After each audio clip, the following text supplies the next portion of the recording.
Hola, bienvenidos una vez más a Pardo Claro. Como siempre, nosotros tenemos aquí invitados muy especiales. Hoy nos acompaña un guajiro de Villanueva. Él fue el primer ministro de Transporte, ministro también de Obras Públicas y Transporte, ministro ad hoc de Minas, un ingeniero de Petróleos y Geología que adicionalmente fue embajador en Alemania. Hoy nos acompaña el presidente de la Federación Nacional de Biocombustibles, el ingeniero Jorge Benedek Olivella. Vamos a estar con él conociendo esa parte humana, esa parte que es bonita de contarles a todos ustedes, aquí en Pardo Claro, donde hacemos charlas así, sin refinar. Ya nos vemos.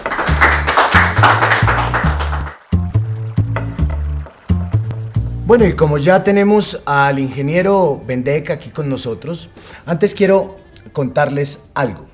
Vamos a hablar con él de esos primeros años aquí en Bogotá. Vamos a hablar también en este segmento de toda esa niñez y toda esa adolescencia que vivió en La Guajira, pero adicionalmente de un tema que no es que lo apasione mucho, pero que en algún momento fue importante porque su papá le regaló unos guayos y un balón. El fútbol, que por estos días sigue de moda. Y les quiero contar que los brasileros tuvieron que recurrir al tema del psicólogo.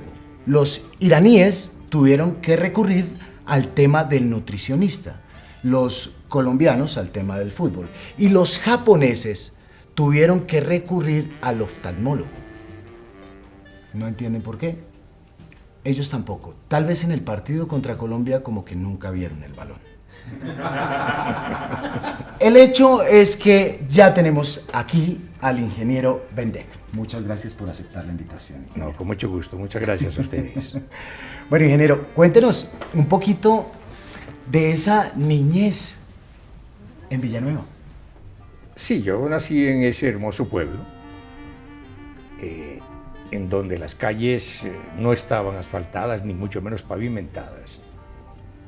Y nosotros los muchachos pues simplemente vivíamos, porque no había televisión, ni radio, ni estas cuestiones que no llegaban allá, en aquellos tiempos. Sin embargo, éramos felices, porque teníamos la naturaleza toda a nuestra disposición. Claro. Y es así como nos bañábamos en el río. Había agua aún en verano, cosa que hoy no ocurre. Ni allá ni en ninguna parte. Es verdad. Jugábamos al fútbol en las calles de piedra y pasábamos muy contentos. Yo creo que esos años fueron los que marcaron la vida, mi vida, y la de todos mis compañeros que de una u otra manera salimos más tarde del pueblo para seguir la senda de la educación hasta llegar a lo que somos hoy. Si no hubiéramos tenido esa impronta que nos dio la niñez en esos pueblos inocentes, seguramente no hubiéramos llevado la vida como la hemos llevado. ¿Quiénes eran esos amigos? ¿Quiénes eran sus vecinos? Había vecinos, unos Orozco, otros Martínez, compañeros de colegio, amigos de familias y por supuesto amigos de parrandas. Nos escabullíamos de noche pues a hacer diabluras y eso fortalecía la amistad. Eran diabluras que hoy simplemente serían dignas de risa porque no tenían nada malo en el fondo. Pero hacíamos diabluras, nos íbamos a los bailes populares y pasábamos muy rico. Es decir, yo no recuerdo que me hubiera hecho falta dejar el pueblo nunca, pero la educación, los padres simplemente nos movieron porque teníamos que continuar estudiando. Claro. Y de allí nos vamos a Valledupar. Mi familia se traslada a Valledupar, que en ese momento quedaba a cosa de 1 hora de distancia por unas carreteras completamente destapadas, en donde había una chiva que llamábamos, que iba entre el pueblo y Valledupar y se regresaba. No había más transporte en aquellos tiempos. Recuerdo que había un automóvil de un médico y tal vez un par de camiones para llevar las mercancías que se necesitaban y para sacar algunos productos que se cultivaban allí en la tierra. Pero a Valledupar, pues allí quedamos varios años, allí estudié yo hasta el cuarto de bachillerato, porque interesante resulta saber que no había ningún colegio de bachillerato en toda esa zona, sino en Santa Marta, un colegio nacional que Rafael Escalona canta en uno de sus vallenatos que se llama el Liceo Celedón. Allí también estudió uno de mis hermanos su bachillerato, terminó su bachillerato.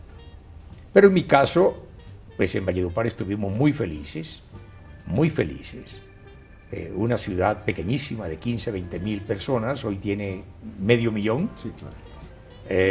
Con muchísima gente que ha venido de distintas regiones a esta ciudad, hoy una ciudad muy linda. Pero allí todavía están los amigos, las familias importantes de aquellos tiempos y que también contribuyeron de una manera notable a la formación de los jóvenes y los muchachos que estudiábamos y más los que ya nos hicimos parte de esa ciudad y de esa sociedad. Pero digamos que toda esa camaradería que había entre estos niños de Villanueva, ¿cómo se pierde? ¿Cómo se deja eso tan fácil y se va a un pueblo como Montería a hacer nuevos amigos? O sea, las condiciones educativas no permitían pues que uno tuviera toda esa trascendencia con estos chicos, o cómo funcionaba eso. Simplemente uno se iba porque después usted termina en Bogotá y usted también tiene que dejar sus amigos en Valledupar. Sí, sin duda alguna. Todos los jóvenes con quienes teníamos relaciones, pues obviamente también se dispersaron. Ya. Estos muchachos, unos se fueron a estudiar a Valledupar, otros se fueron a Santa Marta, otros seguramente a Barranquilla, algunos a Bogotá, porque de una u otra manera las familias tenían recursos, tenían medios económicos para poderlo hacer. Eran comerciantes, como el caso de mi padre, pero mi padre tenía también, en la serranía de Perijá, teníamos una finca cafetera, que causaba más gastos que beneficios, pero era una manera de diversificar al fin y al cabo los negocios que tenían nuestros padres. Pero de hecho, yo sí perdí de vista a muchos de mis amigos de entonces.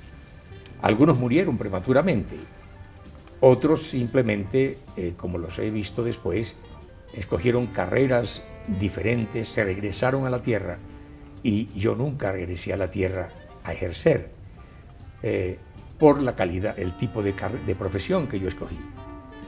Entonces los muchachos mantenemos un cierto tipo de contactos más con los de Valledupar, Sí. y con los que conmigo vinieron a estudiar al Colegio Mayor del Rosario en Bogotá.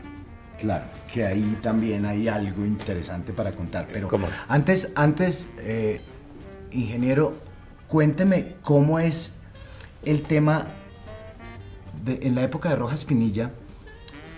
¿Villanueva pertenecía a La Guajira? No. No, pertenecía al departamento del Magdalena. Sí. Hasta el municipio de Riohacha pertenecíamos al departamento del Magdalena. Recuerdo bien que un día, estando en el Colegio Mayor del Rosario, en lo que llaman la Quinta Mutis, Sí. en Chapinero, de pronto alguien se acerca y me dice: oye, Guajiro, un compañero del colegio.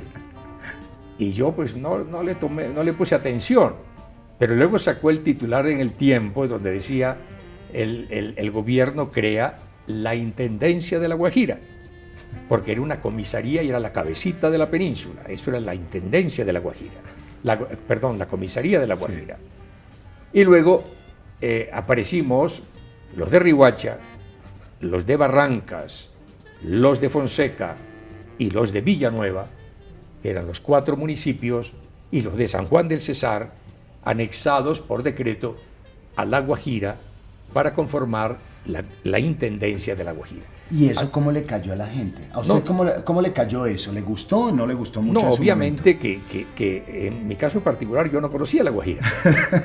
O sea, usted no era guajiro. No, yo no era guajiro e inclusive me resentía un poco cuando me decían guajiro.